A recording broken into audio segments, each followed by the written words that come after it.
అష్టమనువుల్లో ఒకరిగా శౌర్య ప్రతాపంలో అసమాన ప్రతిభ కలిగిన మహానుభావుడు భీష్మాచార్యుడు. ఈ కురువృద్ధుడు మహాభారత యుద్ధంలో నేల కొరిగినప్పటికీ దక్షిణాయనంలో మరణించడం ఇష్టం లేక ఉత్తరాయణం కోసం వేచి ఉన్నాడు. 58 రోజులు అంపశయ్యపై పవళించి ఉత్తరాయణ పుణ్యతిథి కోసం వేచి చూస్తున్న భీష్ముణ్ణి చూసేందుకు కృష్ణుడు వచ్చాడు. అందుకు అమితానందం పొందిన భీష్ముడు శ్రీమన్నారాయణుణ్ణి 1000 నామాలతో కీర్తించాడు.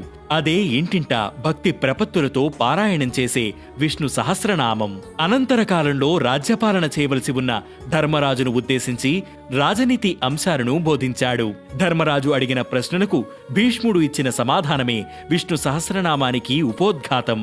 రథసప్తమి రోజు ఉత్తరాయణం ప్రారంభమైన మరుసటి రోజే మాఘశుద్ధ అష్టమి నాడు భీష్మాచార్యుని ఆత్మ కృష్ణునిలో లీనమైంది.